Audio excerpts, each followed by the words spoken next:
En la década de 1950 comienza el paulatino reconocimiento internacional del régimen. Es una época de aperturismo y establecimiento de relaciones con otros países que lleva a una progresiva relajación de la censura, puesto que al régimen le convenía transmitir una imagen de normalidad, aunque fuera aparente. Esta circunstancia, sumada a la influencia que ejercía la poesía desarraigada en poetas pertenecientes a una generación posterior, llevó a la consolidación de una corriente social que ya no miraba al individuo, sino a la colectividad, y se centraba en la denuncia de problemas que estaban firmemente enraizados en el tejido social español, especialmente relacionados con la falta de libertad. Gabriel Celaya y Blas de Otero fueron los máximos representantes de esta corriente.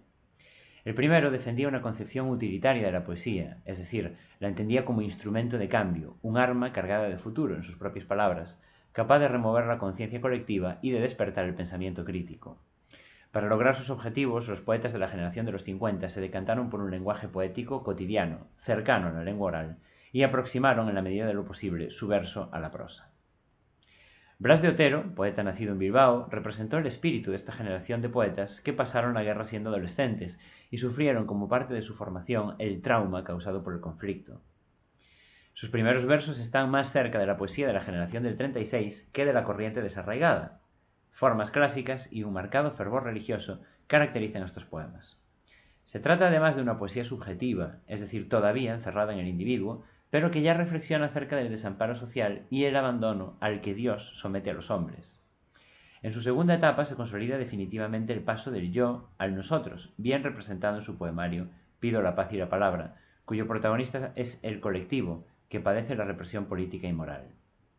De nuevo, en sus últimos años, ya vividos en un clima cercano a la libertad, vuelve en sí mismo para hacer una poesía autobiográfica, de balance o de conclusión en sus años vividos.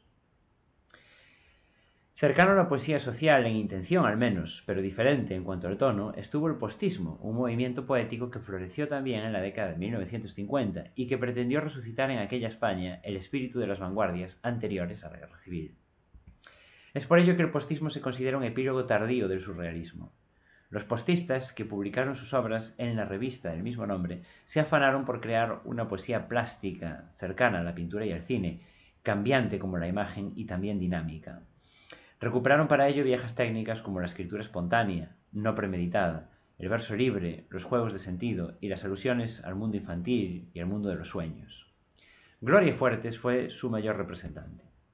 Nacida en Madrid en 1917, desde pequeña entró en contacto con el ambiente efervescente de las tertulias literarias, por las que se introdujeron y expandieron las innovaciones que, a través de los ismos, llegaban de otras partes de Europa.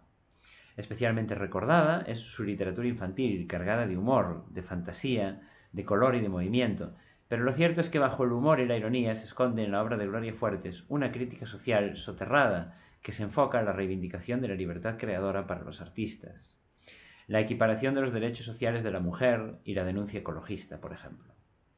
En este sentido, el postismo de Gloria Fuertes no está lejos de la corriente social, puesto que ambos quieren contribuir al cambio a través de la denuncia, eso sí, con un lenguaje y un tono muy distintos.